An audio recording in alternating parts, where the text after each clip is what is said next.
In 1980, presidential candidate Ronald Reagan employed the campaign slogan, "Let's make America great again." In 1980, as in later years, it was perceived by a significant portion of the population that America had been at its height of greatness in the 1950s and early pre-Beatles 1960s. So a call for making America great again would strongly imply returning American culture to the way it used to be in those idyllic years. Back when the average blue-collar worker who worked hard at a job, such as at a steel plant in Pennsylvania, could actually expect to buy a new little modern-style house in a brand spanking new suburb with modern built-in appliances and a patio.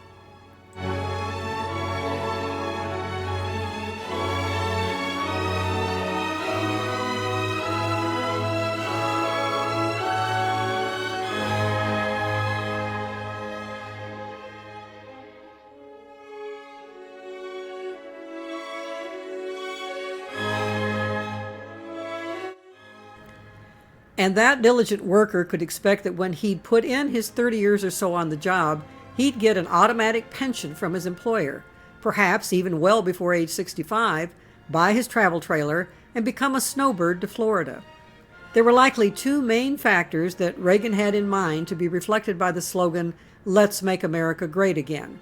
First, America was great among the nations of the world when it was perceived as providing unrivaled prosperity for its population, as represented by 1950s suburban living.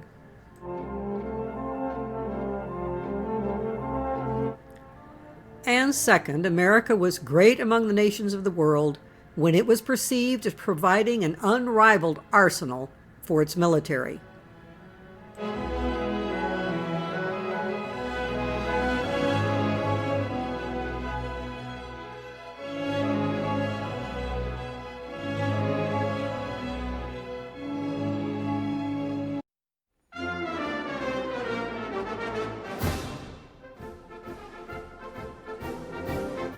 Reagan's rallying cry that pointed back to those idyllic, glorious days resonated with so many voters that Reagan was swept into the Oval Office that year. Lots of Americans wanted him to indeed make America great again. In December of 2011, while Donald Trump was still the star of the Celebrity Apprentice TV show, he made a statement in an interview in which he said he was unwilling to rule out running as a presidential candidate in the future, explaining, "I must leave all of my options open because above all else, we must make America great again." At the time, he was not using it specifically as a slogan. But he did begin using the slogan formally on November 7th, 2012, the day after Barack Obama won re-election. He first considered, "We will make America great," but did not feel like it had the right ring to it. Next, he tried, "Make America great," but eventually felt that wasn't appropriate because it implied that America was never great. After settling on "Make America Great Again," Trump immediately had an attorney register it. He later said that he hadn't been aware of Reagan's use in 1980 until 2015. On November 12, 2012, he signed an application with the United States Patent and Trademark Office requesting exclusive rights to use the slogan for political purposes. It was registered as a service mark on July 14, 2015, after Trump formally began his 2016 presidential campaign and demonstrated that he was using the slogan for the purpose stated on the 2012 application.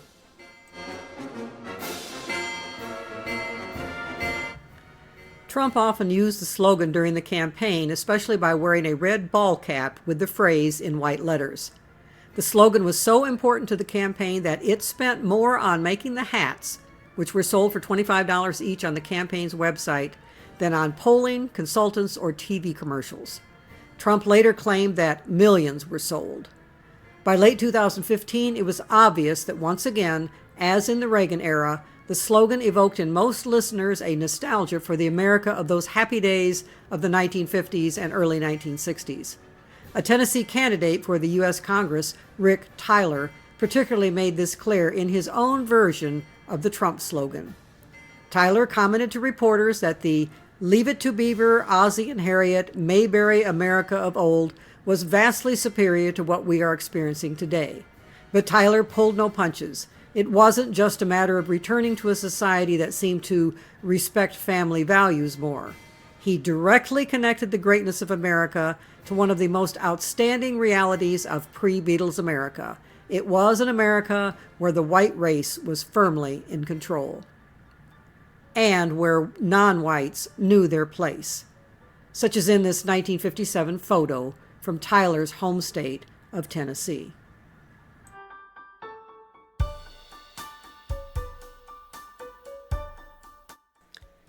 And an America where, being excruciatingly honest, no matter how hard an African American might work in one of those factories, he wasn't going to be able to buy one of those little modern homes. Because realtors in the Levittown developments in New York, Pennsylvania, and Maryland, and realtors in most other towns and suburbs across much of America, South and North, did not sell to Negroes.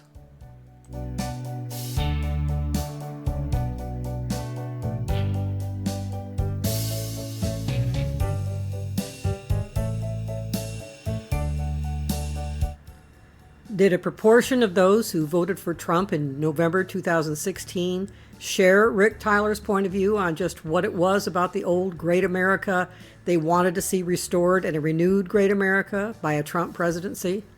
It would be naive to think otherwise. Racism is alive and well in many nooks and crannies in America. But it would be equally naive to think that his surprising upset over Hillary Clinton could be attributable to just grumpy old white men who wanted the freedom to be openly hostile to minorities. The reality is that Trump's Make America Great Again wasn't a rallying cry to accomplish something tangibly and clearly defined by Trump. It was a slippery slogan that literally became all things to all people. Subgroups across the land could read into it their own meaning and attribute to him the power to recreate those things most important to them.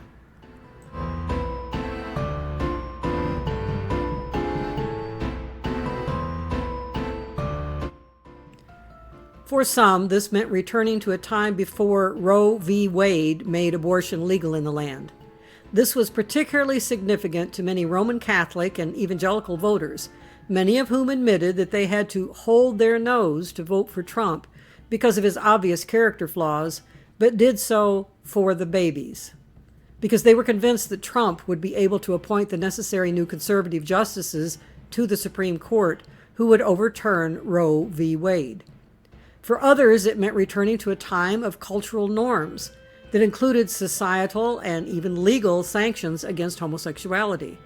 Most probably realized that a Trump administration wouldn't force all gays back into the closet, but I don't doubt most expected that it would eventually eliminate any requirement for equal rights to be guaranteed based on sexual or gender orientation, especially marriage rights.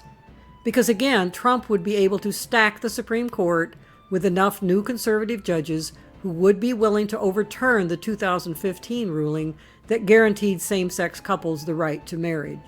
For still others, those in the upper economic reaches of American society, such as executives of big corporations, Make America Great Again has seemed to mean a return to those happy days when businesses didn't have to worry about irritating regulations interfering with corporate freedom to set their own standards for such things as environmental concerns, employee compensation, worker safety, environmental concerns, sexual harassment, and hundreds of other aspects of what they considered should be free, unfettered capitalism.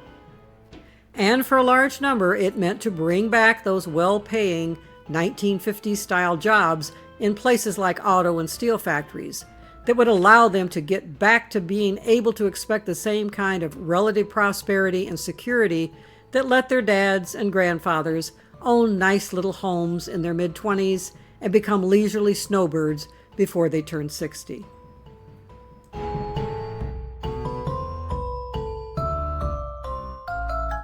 These would be the blue-collar workers, in particular, in what is known as the Rust Belt of America, running from central New York through Pennsylvania, Ohio, Indiana, lower Michigan, northern Illinois, eastern Iowa, and southeastern Wisconsin. an area once proudly touted as the industrial heartland of America. Rust refers to the economic decline, job losses, population loss, and urban decay caused by the shrinking of the region's once powerful industrial sector.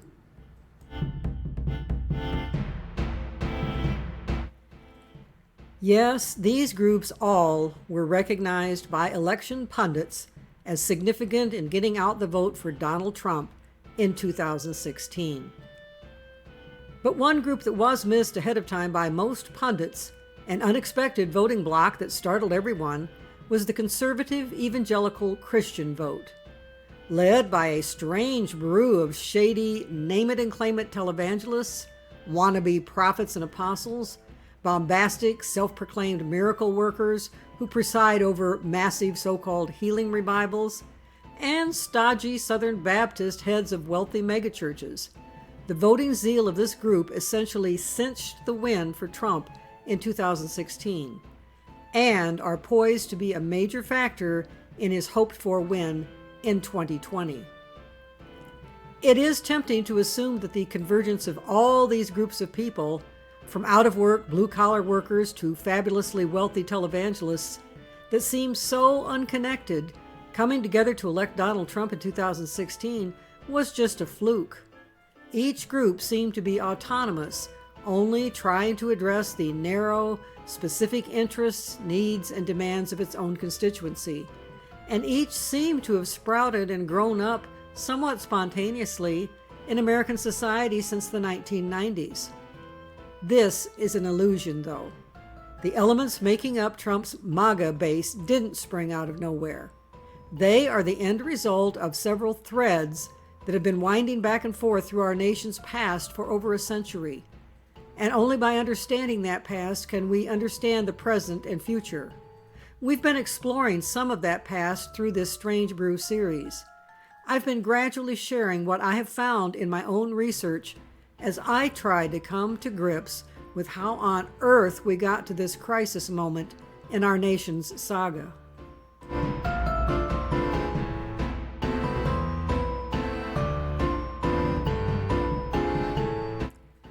It's now time to take a quick trip back through the highlights of some of the journey, as we watch the elements being stirred together into a clearer picture of just where we are now, how we got here, and what may happen next.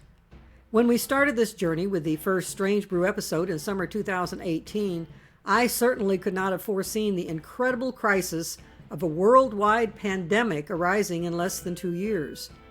Nor, in that same time span, the incredible crisis of a nation divided by massive civil unrest, with the president literally on the brink of declaring martial law and bringing in federal military troops to quell rioting. And now we have the president declaring that people must vote for him in November so that, as his new slogan puts it, we can keep America great. Given the decidedly ungreat conditions in America at this moment in June 2020, that slogan certainly is very ironic. But let's step back from the present for a few minutes and check on America's times of greatness in the past. Even the most patriotic of Make America Great people would be forced to admit that the America of 1776 was not a great power on the world scene at its inception. It was merely a young, upstart group of people with high hopes and extravagant plans. But even once the United States had a formal government and constitution in 1789, it was not yet providing those two elements of international greatness mentioned earlier: unrivaled prosperity for its population and an unrivaled arsenal for its military.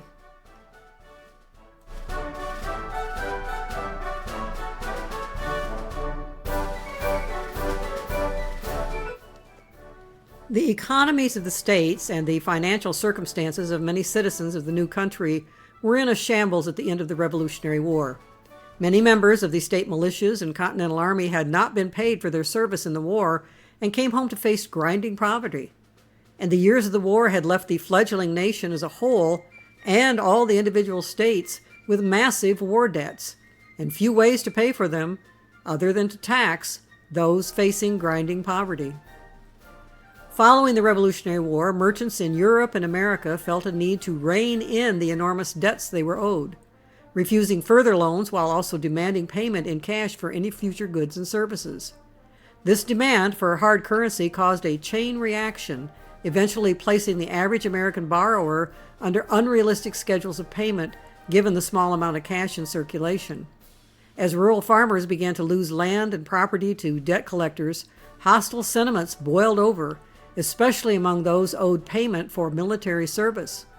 In September 1786, Henry Lee wrote to Washington that the restlessness was not confined to one state or to one part of a state, but rather affected the whole. Washington wrote to friends such as David Humphreys and Henry Knox, conveying his alarm at the turn of events in the states, and in response received reports that confirmed his fears. This led to insurrections such as Shays' Rebellion in 1786 and 7 and the Whiskey Rebellion of 1791 to 1794.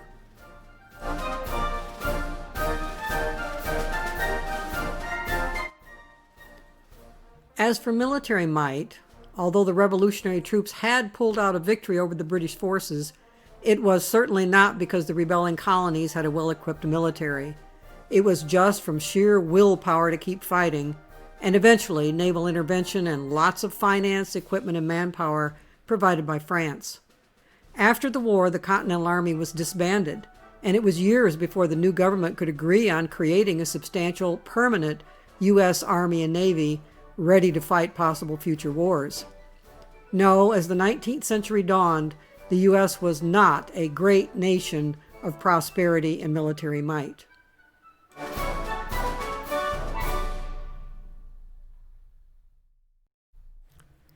Having to fight a massive civil war in the 1860s didn't help the situation at all either. Neither North or South had a standing army ready for war.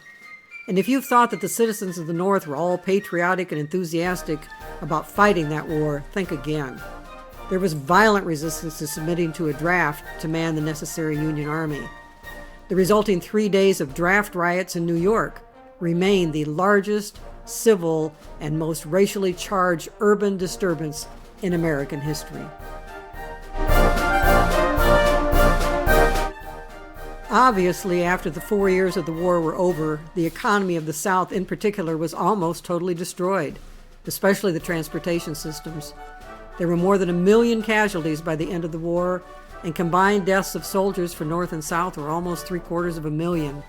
More American military deaths than for all other wars combined up to the Vietnam War, including World Wars I and II. No, the era leading up to and shortly after the Civil War in the U.S. was not a period of American greatness on the international scene.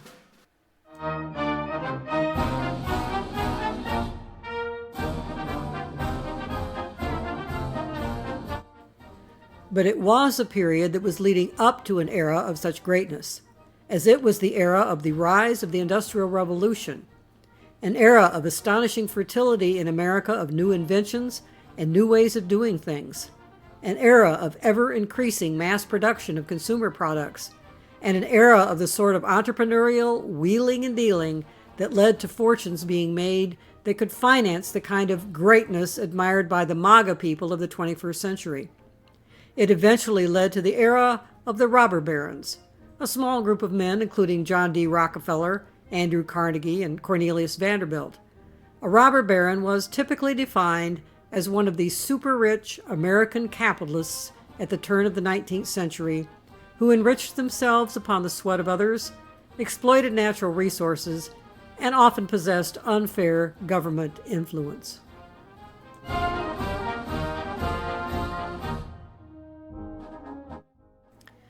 You might have thought that agriculture around the turn of the 19th century was still the world of family farms, but you'd be wrong. What is now often termed Big Ag was already dominating American fields in 1900. Continuing improvements in huge agricultural machinery had made large-scale farming run by big, impersonal corporations profitable, and in 1900 the U.S. was by far the world's largest agricultural producer.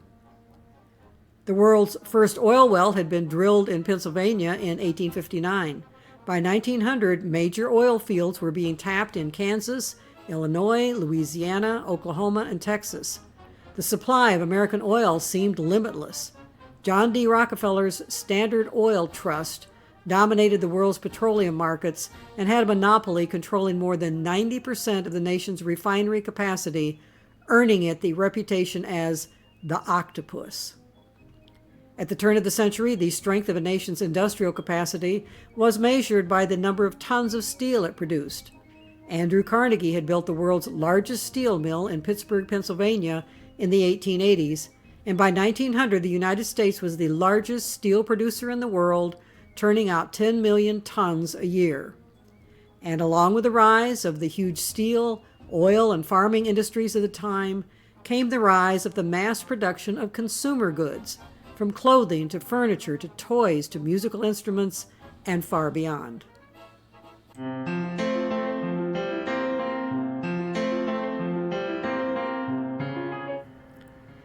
Yes, as the century turned from the 19th to the 20th, in 1899, it certainly appeared as if America had finally worked its way up to the evidence of greatness in the literal cornucopia of consumer goods available to its populace, arguably more than any other country in the world at the time. You didn't even have to live in a big city like New York or Chicago, where you could shop at lots of big clothing and furniture and other types of stores, to take part in filling your life with mass-made stuff. Even people in the hinterlands of mid-America could just browse the gigantic Sears catalog and send away for whatever struck their fancy, including the fanciest of women's clothing. You might say that Sears was the Amazon of a century ago. And by a decade later, as seen inside the 1909 catalog, the cornucopia was ever more bursting forth with goodies, all at amazingly low prices.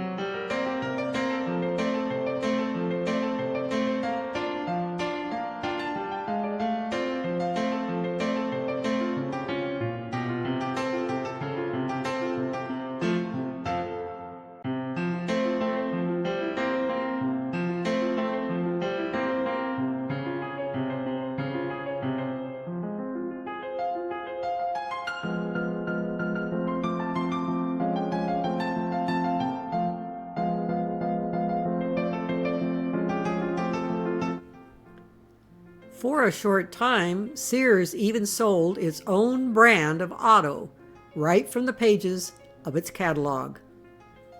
They were obviously well built enough that a few are still looking good over a century later. And even more amazing, you could buy, straight from the catalog, the building plans and every bit of building material needed to construct your own home. It would all be delivered to your building site.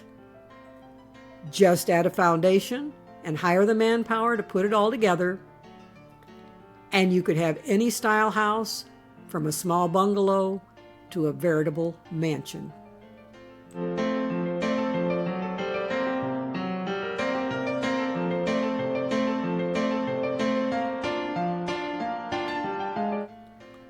But of course, just spilling forth lavish amounts of consumer goods does not make a great nation.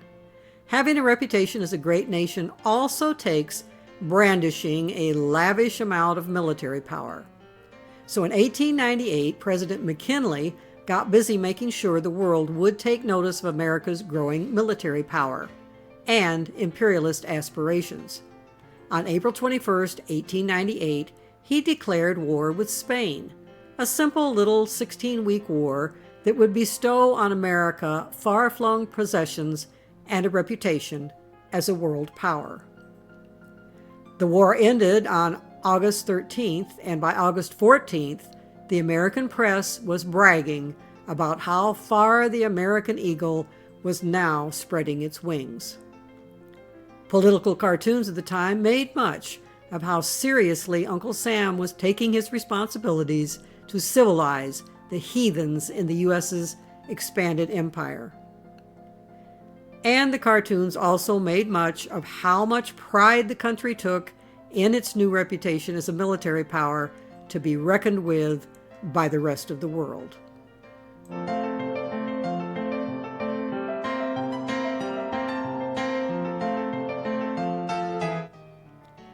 McKinley was assassinated on September 14, 1901, in just the first year of his second term as president. His vice president, Theodore Roosevelt, had been wildly enthusiastic about the war and about America's new imperialist pretensions. So as president, he quickly dove into expanding American naval power. The U.S. soon had the second most powerful navy in the world, right after Britain. And by 1905, Roosevelt had earned the U.S. the reputation as Constable of the World.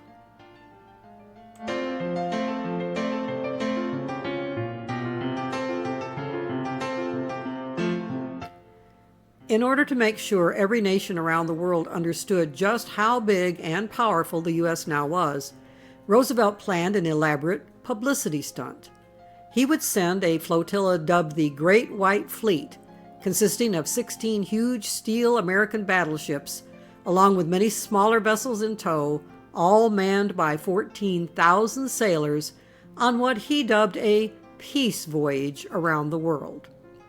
The hull of each battleship was painted a gleaming white, decorated with gilded scrollwork, with a red, white, and blue banner on its bow. The voyage was to take 14 months, with the vessels making courtesy calls at 20 ports on 6 continents. The stunt was very effective at establishing America's reputation as a major contender on the world scene. Yes, America was surely great in 1909, at least by the standards of a booming economy and a powerful military. A bit of the sheen of America's greatness, at least as far as a booming economy filled with consumer goods was concerned, was tarnished by the advent of World War I. Obviously, the circumstances of having to support the war effort left the American economy shrunken, with rationing of many food items necessary, production of regular household and luxury items temporarily slowed down or halted by the need to gear up production of weapons and everything necessary to equip the Army and Navy. But of course, the reputation of America's military greatness got a real boost from the sight of American troops and American weaponry and supplies coming to the rescue of the struggling war efforts of the European allies. So all in all, by the end of the war, it was obvious that America could live up to its newly minted role as a great world power.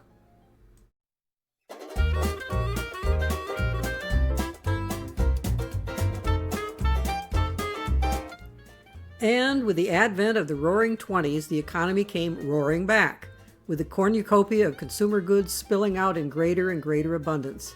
The American system of mostly unfettered capitalism was continuing to make great fortunes for many at the top of the society, because it was providing massive amounts of mass-produced goods to the masses, particularly through the efforts of the budding new field of public relations, ready to overwhelm those masses with sophisticated advertising that could create demand for more and more goods almost like magic. Well, not exactly magic, just psychological manipulation. In the United States, automotive design reached a turning point in 1924 when the American national automobile market began reaching saturation. To maintain unit sales, General Motors head Alfred P. Sloan Jr. suggested annual model year design changes to convince car owners that they needed to buy a new replacement each year, an idea borrowed from the bicycle industry. The 1923 Chevrolet provides one of the earliest examples of annual facelifts in the car industry. It had a restyled body covering what essentially was 9-year-old technology. And the idea took off from there to saturate almost every field of production with what was termed planned obsolescence.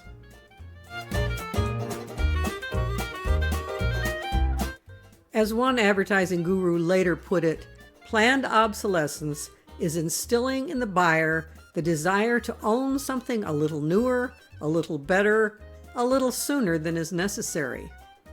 The advent of the 1920s worked overtime, making sure that Americans got the great American economy back to booming by making sure they bought more and more stuff. After enduring the difficult time of rationing during the war, the capitalist system had restored the country to prosperity and was the key to making it great again.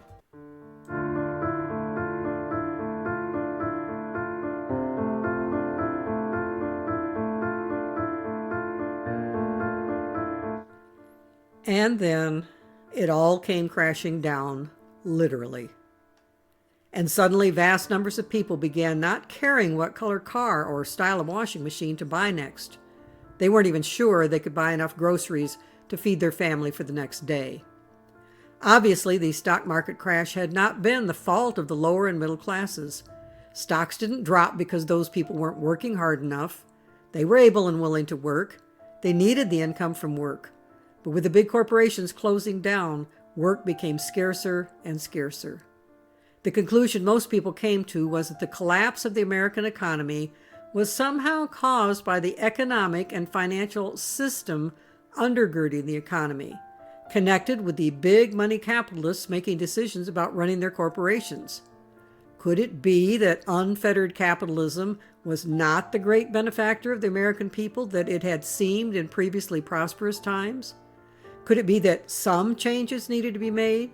Some intervention by the political system of federal regulations and such?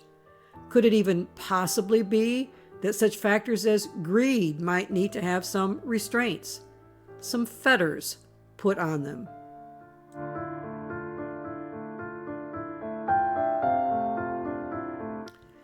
As the Depression drug on into the 1930s, the answer to that question seemed to many people, both the voters in the U.S. and the liberal politicians in Washington, to be yes.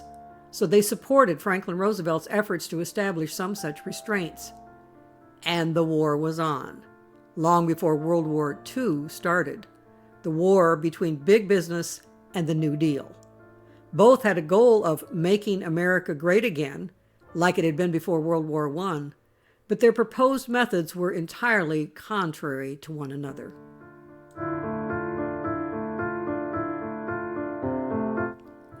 As explored in much earlier episodes in this Strange Brew series, the Russian Revolution was a revelation for the capitalists of the United States. The wealthy of the world had long been unchallenged by the peasants and the peons and the blue-collar workers, such as in the U.S. in the grinding factories of the Industrial Revolution. Suddenly, the prospect that those workers might actually be successful in an overthrow of the system became more plausible. A very frightening prospect, given what happened to the Tsar of Russia and his family. There had been labor unrest and attempts at unionization in the late 1800s through the early 1900s, but the forces of capitalism had always been able to count on near total support from the political system of the U.S. government, to the point that the government in Washington was willing to send troops to quell strikes and force workers back to work, or kill them, and sometimes even their wives and children. Such as in this instance in 1914 at the Ludlow, Colorado coal mine owned by John D. Rockefeller, when heavily armed National Guard troops were brought in to end a strike and ended up killing about 20 people, including 2 women and 11 children in a camp of striking workers and their families.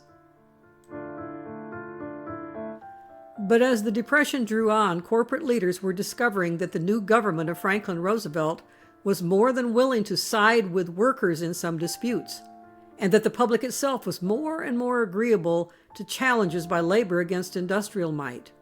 With much of the public already eager to blame the greed of the capitalist system for the crumbling of the American economy, industry was eager to find a scapegoat to blame.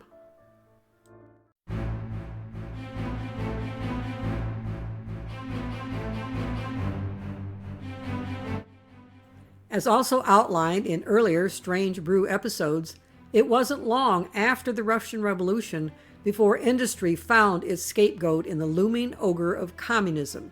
Almost immediately after the end of World War I, any unrest among the lower classes and working men of the country was blamed on the influence of communist agitators coming over from Europe to stir things up in the U.S. And indeed, some communist ideas related to demand for better working conditions and higher wages were popular among American workers. They didn't even need to give a communist label to their demands, as it was common sense to think that, even as the Bible put it, the laborer, since it was difficult to criticize a desire for a better living standard that would come from higher wages, industry and government had to find an aspect of communism that they could criticize without a pushback from the public. At first, that aspect was the fact of the violence of some labor demonstrations. Americans in the middle class were very sensitive to anything that disrupted their sense of security and peace, even peaceful protest marches by workers. With such marches often spawning a certain amount of violence, it was possible for the government and big business to fan the flames of fear by focusing news reports of strikes on any incidents of violence. But with the advent of the widespread suffering of the Depression, this was less and less effective at gaining anti-labor sentiment across the nation. Something more was needed to rouse feelings of rabid anti-communism in the American public. That something ended up being religion. Conveniently, the Russian Revolution had spawned an anti-religion movement within the new communist Soviet Union.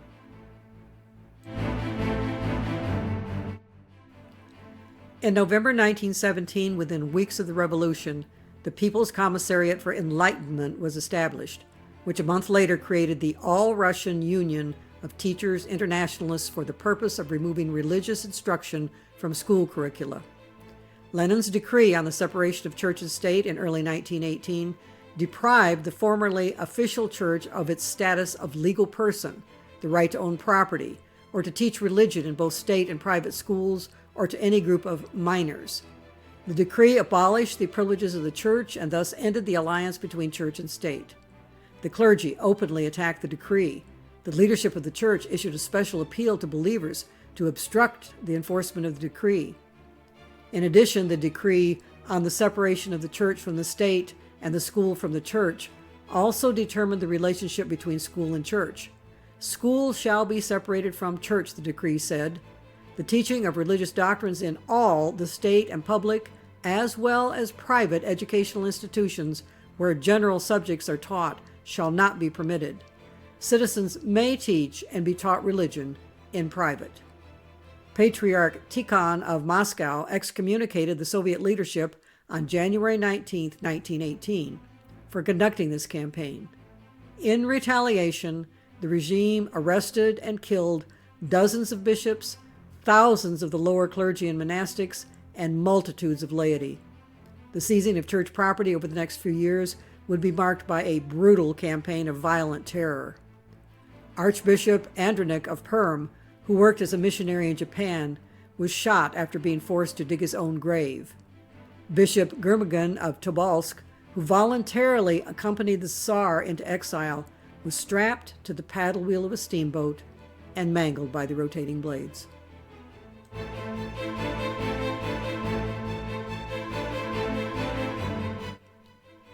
And things got even worse after Lenin died in 1924 and Stalin took control.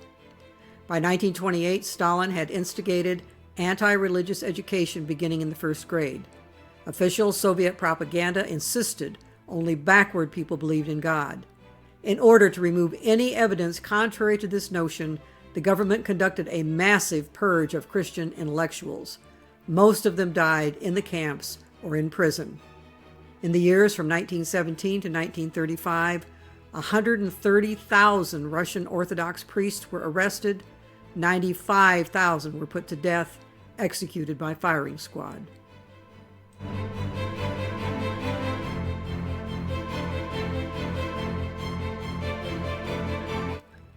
A Soviet organization called the League of the Militant Godless was the main instrument of the anti-religious campaign.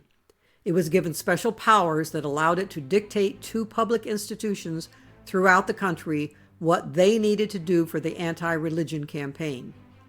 Official propaganda of the 1930s called for entirely banishing the very concept of God from the Soviet Union. Persecutions of religious leaders and practicing believers were meant to assist in this project. From 1932 to 1937, Joseph Stalin declared the 5-year plans of atheism, and the League of the Militant Godless was charged with completely eliminating all religious expression in the country. During the purges of 1937 and 38, church documents record that 168,300 Russian Orthodox clergy were arrested. Of these, 106,300 were shot. Yes, it was extremely convenient for the capitalists of America that Russian communism had branded itself as being totally, completely, and militantly anti-religious.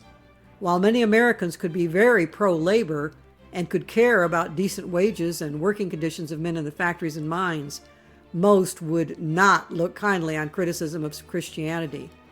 And from the 1930s on, the term godless communism was the standard way for American anti-communists to refer to the Russian enemy's belief system.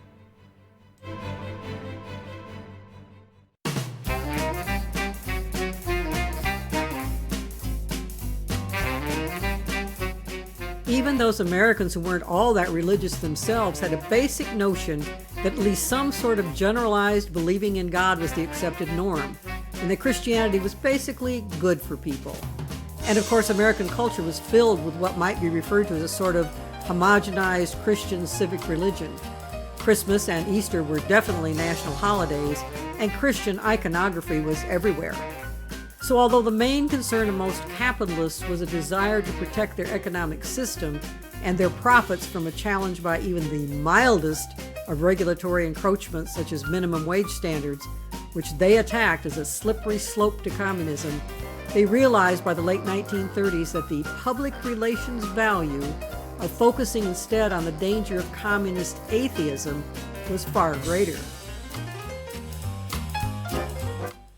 Thus was born the strategy of packaging the American way as a bulwark against communism by emphasizing 3 opposing characteristics of the two systems, as seen on this public relations billboard, one of many put up by the National Association of Manufacturers in the 1930s.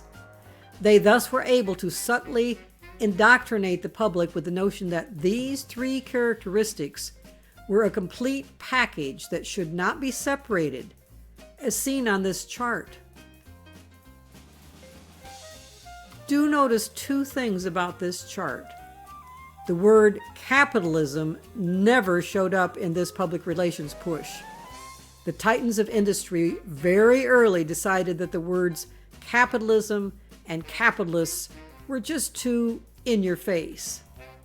They might bring up images in people's minds of cartoons of stereotypical, heartless, fat cat capitalists of the like of the robber barons. And the capitalists of the National Association of Manufacturers certainly would have never publicly used the term unfettered, as that would imply running wild with no restraints. No, the friendly phrase of choice was always free enterprise or private enterprise. That brought up warm, fuzzy images of the local owner of a hardware store or your local grocer, men who were able to use hard personal work to build their business and then invest their hard-earned money to allow that business to grow and to invest in the greater good of their local community with philanthropy. In fact, the term free enterprise always brought to mind the conditions in small-town America, not the images of huge impersonal industrial corporations, factories hiring thousands upon thousands of workers who were just cogs in the system, businesses whose profits went to greedy anonymous investors far away who could care less about the conditions in the factories, but just demanded that the corporation maximize their dividends. No, the emphasis was on businesses like your local grocer, who knew all his employees by name and all about their families, and who knew personally all the customers who came into the store. or even your local factory owner who was a tremendous blessing to your community, as one can see in this National Association of Manufacturers public relations film from 1940.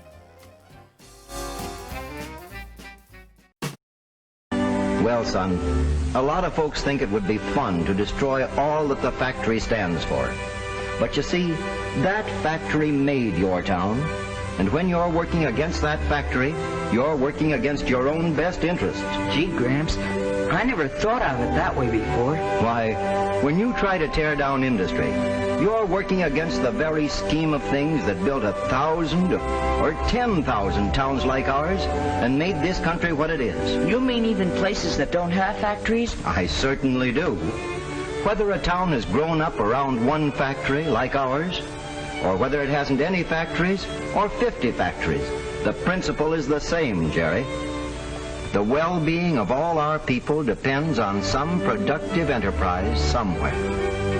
Everybody's welfare can be traced back to manufacturing and industry. Storekeepers, clerks, bank presidents, lawyers, stenographers, housewives, mechanics, teachers, schoolboys. In the last analysis, their livelihood depends on the steady circulation of industrial payroll dollars. And that's why I say to you, Jerry, look around you. The story of your town is the story of America. And America, well, America is progress with liberty and democracy and peace. These are the blessings of peace and industry that belong to all of us and to our children and our children's children. And we should guard them and thank God for them, for America, every day we live.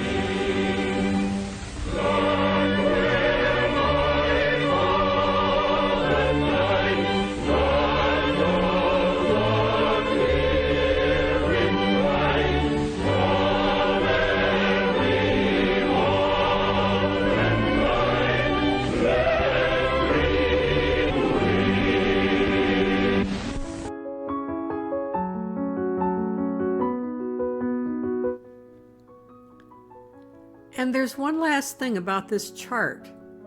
Those using this meme were always adamant about these unspoken assumptions. First, and most important, the three factors on each side are a complete, indivisible package. To be a communist meant that you were totally in favor of living under a dictatorship, that you despised any form of capitalism, and that you were rabidly against any belief in God or religion. Likewise, to be an American meant that you were totally in favor of democracy, were totally supportive of unfettered capitalism, and that you not only were not opposed to others exercising their religious freedom, but that you personally believed in God and actively practiced some form of religion, preferably Protestant Christian. Yes, although it makes sense based on the founding documents of the nation that to be 100% American, you believe in democracy, this newly defined Americanism also demanded that you be 100% behind unfettered capitalism and that you be 100% a practicing Christian.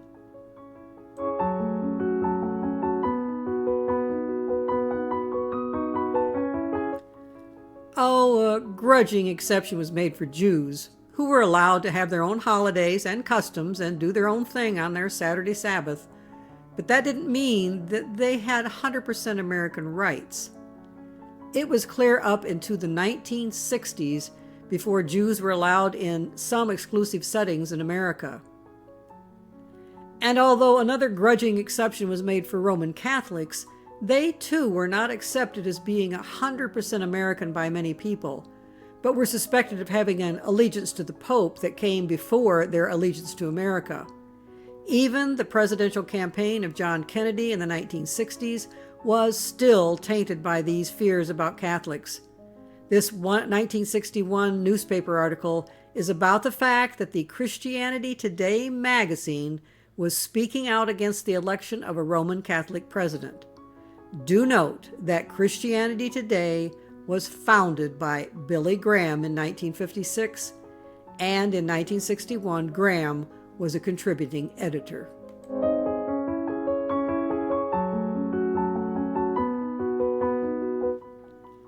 The significance of religion in the anti-communist movement got a big boost when Congressman Martin Dies got on board this crusade. Dies was head from 1937 to 1944 of the Special Committee to Investigate Un-American Activities, the forerunner of the House Un-American Activities Committee. The committee was nominally supposed to investigate Nazism and other foreign ideologies, including communism, viewed as a threat to the American way. But in spite of the ominous rise of the power of Hitler and the Nazis in Germany at that point, and the presence of pro-German groups in America actively promoting Nazi interests, the reality is that Dies' committee almost totally focused on communism and not the threat of a communist revolt instigated by wild-eyed radicals stirring up labor union members. No, Dies in particular had an agenda that was far different. It included attacks on both communism and on the FDR New Deal programs he was convinced were communistic. This photo from 1938 depicts Dies taking his anti-FDR agenda on the radio to the American public. Dies made his agenda clear in his 1940 book titled The Trojan Horse in America. In the book, he laid out the case for viewing communism not as primarily a political movement promoting an economic alternative to capitalism. No, he proposed that communism was something much more insidious. It wasn't a political or even an intellectual theory. It was instead an actual religion designed to function as a rival to Christianity. It required of its followers a complete and total faith in the communist system, as complete and fervent as any faith expected of Protestants or Catholics or Jews. According to Dies, communist representatives didn't want to convince Americans and other citizens around the world to change their system of economics. They wanted to convert them to the complete ideological system of communism, which, he assured the reader, was a system that was totally, in his eyes, based on the complete and utter rejection of any notion of God.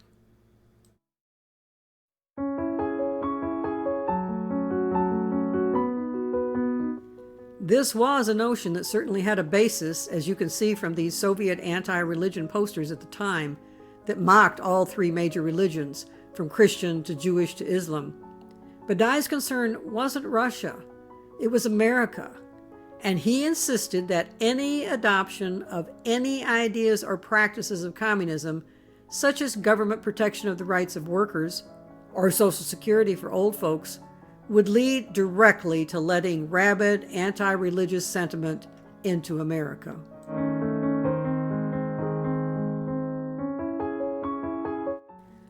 According to Dies, since communism was actually a perverted faith, the only way to resist it was with real faith.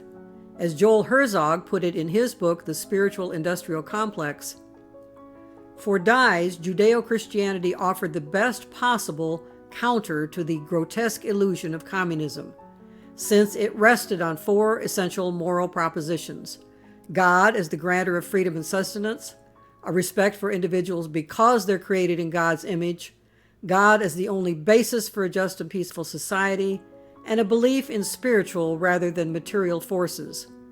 The real answer to the threat of communism, Dies wrote elsewhere in 1938, lies in the restoration of Christian influence in America. The irreconcilable conflict between the teachings of Christ and Marx is the issue upon which the future of Western civilization is at stake.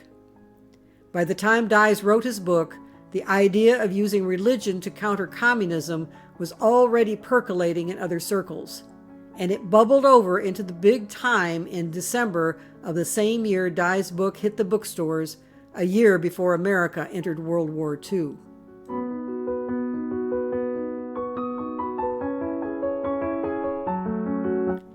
A 2016 book by author Kevin Kruse describes what happened to cause this. Cruz is a Princeton history professor with a specialty in the making of modern conservatism. Here's what Cruz had to say. In December 1940, more than 5,000 industrialists from across America took part in their yearly pilgrimage to Park Avenue. For 3 days every winter, the posh Waldorf Astoria Hotel welcomed them for the annual meeting of the National Association of Manufacturers. That year, the program promised a particularly impressive slate of speakers. Corporate leaders were well represented, of course, with addresses set from titans at General Motors, General Electric, Standard Oil, Mutual Life, and Sears Roebuck, to name only a few. Some of the other featured attractions hailed from beyond the boardroom. Popular lecturers such as noted etiquette expert Emily Post, renowned philosopher historian Will Durant, and even Federal Bureau of Investigation Director J. Edgar Hoover.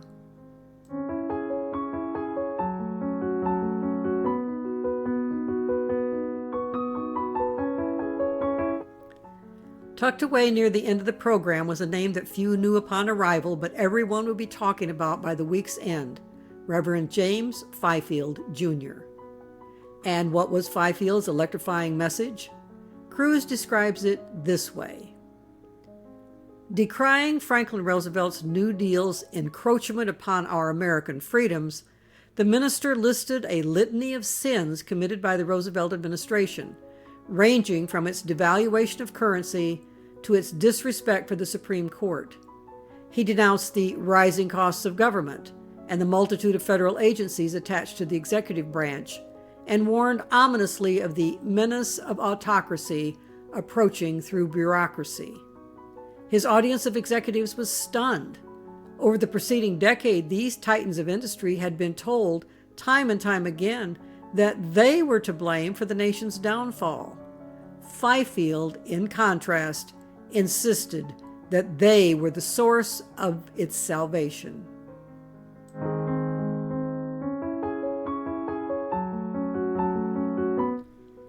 When he had finished, a journalist noted, rumors report that the NAM applause could be heard in Hoboken, New Jersey. With his speech at the Waldorf Astoria, Fifield convinced the industrialists that clergymen could be the means of regaining the upper hand in their war with Roosevelt in the coming years. As men of God, they could give voice to the same conservative complaints as business leaders, but without any suspicion that they were motivated solely by self-interest. As you hear 80 years later about this little incident that happened in 1940, it may seem like just an obscure event in a quaint setting in the distant past, totally irrelevant to anyone in the year 2020. Don't be fooled. It was, in its own way, earth-shaking, and the shaking hasn't stopped.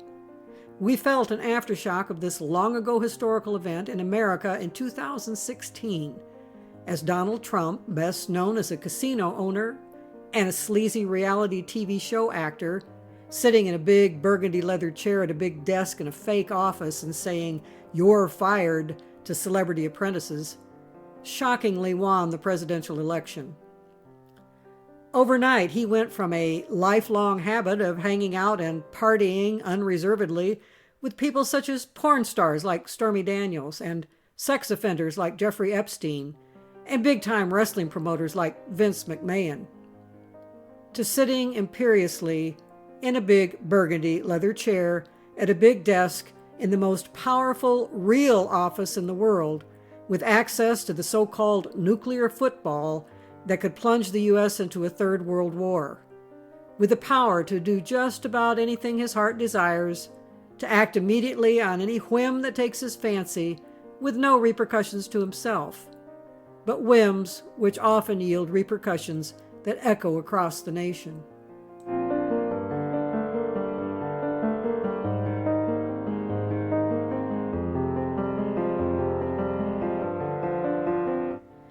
It may sound almost unbelievable, but all of this can be, in part, traced straight back to direct results from that meeting in the Waldorf Astoria in 1940, and the bombastic message of that persuasive clergyman, whose given name was James Fifield, but who had earned, by 1940, the nickname the Apostle to Millionaires, as well as pastor and friend to many famous people. As Kevin Kruse wrote in his book, it was a watershed moment, the beginning of a movement that would advance over the 1940s and early 1950s, a new blend of conservative religion, economics, and politics that one observer aptly anointed Christian libertarianism. Fifield and like-minded ministers saw Christianity and capitalism as inextricably intertwined, and argued that spreading the gospel of one required spreading the gospel of the other. The two systems had been linked before, of course, but always in terms of their shared social characteristics. Fifield's innovation was his insistence that Christianity and capitalism were political soulmates first and foremost. Before the New Deal, the government had never loomed quite so large over business, and as a result, it had never loomed large in Americans' thinking about the relationship between Christianity and capitalism. But in Fifield's vision, it now cast a long and ominous shadow. He and his colleagues devoted themselves to fighting the government forces they believed were threatening capitalism and, by extension, Christianity. And their activities helped build a foundation for a new vision of America in which businessmen would no longer suffer under the rule of Roosevelt, but instead thrive, in a phrase they popularized, in a nation under God. In many ways, the marriage of corporate and Christian interests that has recently dominated the news, from the Hobby Lobby case to controversies over state-level versions of the Religious Freedom Restoration Act, is not that new at all.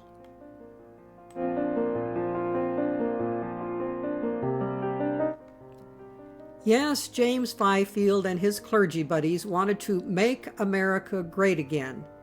And when he spoke to those titans of industry in 1940, he had already begun putting in place a plan to make just that happen. And the plan played out over a period of more than a decade. It didn't include any red baseball caps with embroidered slogans, but it did include a number of big patriotic rallies over the years, very much like those that Donald Trump revels in.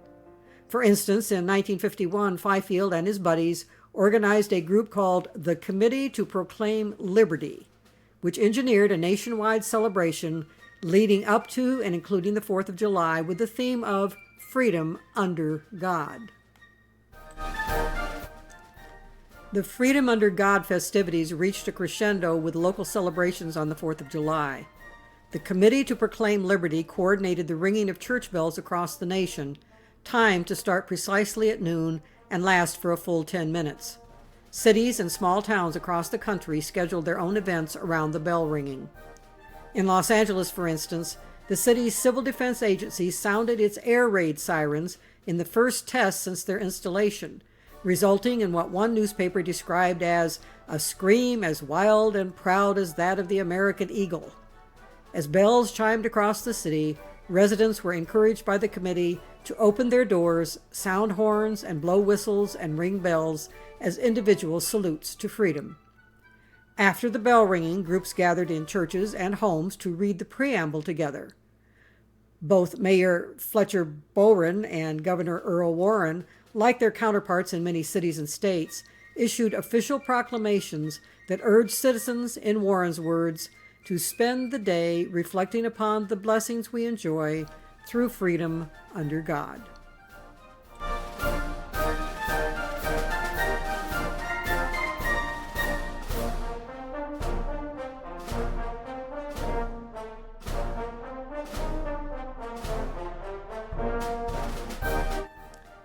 That night, 50,000 residents attended a massive rally at the Los Angeles Coliseum. Organized under the theme, Freedom Under God Needs You, the night featured 8 circus acts, a jet plane demonstration, and a fireworks display that the local chapter of the American Legion promised would be the largest in the entire country. Fifield had the honor of offering the invocation for the evening ceremonies, while actor Gregory Peck delivered a dramatic reading of the Declaration's preamble. Donald Trump would have loved it. Well, only if he'd been able to top off the evening's festivities by striding across the stage to give a big hug and kiss to the American flag.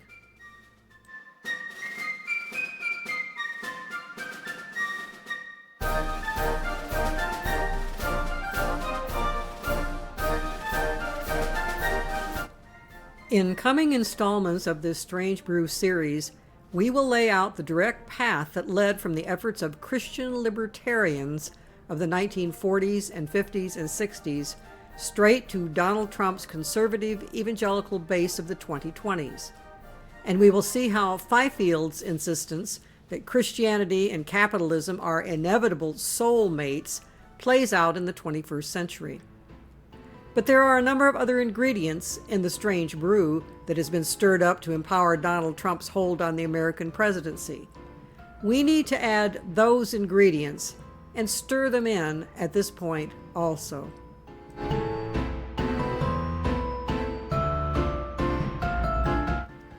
One element that has exploded in recent years is the omnipresent spread by rumor of a wide variety of wild-eyed conspiracy theories. On one hand, you have the dark and mysterious QAnon that feeds millions of Trump supporters with online breadcrumbs of clues pointing toward a powerful unmasking that is supposedly coming soon of the so-called deep state forces that are trying to thwart the efforts of Donald Trump to make America great again. On the other hand, you have such goofy conspiracy theories as so-called Pizzagate, a 2016 set of rumors that insisted Hillary Clinton was leading an international ring of pedophiles and people who sacrificed babies and drank their blood, and doing all this from headquarters in the basement of the Comet Ping Pong Pizzeria in Washington, D.C. Of course, this was totally crazy, and even crazier when you consider the fact the pizzeria building didn't even have a basement. But in spite of how utterly irrational the whole thing sounds to most people, it was widely accepted among people inclined to believe wild-eyed conspiracy theories. The rumors were widespread on the internet, leading to the restaurant owner and staff receiving death threats from conspiracy theorists. And on December 4th, 2016, in response to the circulation of these rumors, a deeply worried man from North Carolina traveled to Comet Ping Pong to investigate the conspiracy for himself and fired 3 rounds from an AR-15 inside the restaurant in order to, as he actually believed, rescue the children.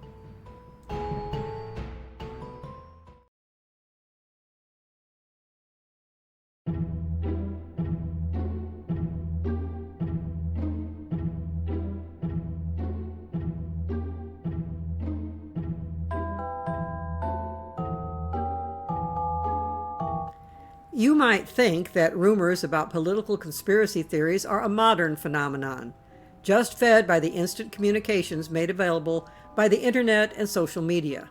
But this is not so. The tendency to concoct and spread conspiracy theories has been a part of the American political scene for centuries, and some of what seem the most modern of theories can be traced directly back to roots in the same era as the rise of the Christian libertarians in the 1940s, 50s, and 60s. In the next episode of Strange Brew, we will examine the history of one of the most widespread and enthusiastic conspiracy theories shared in conservative circles and on conservative media today.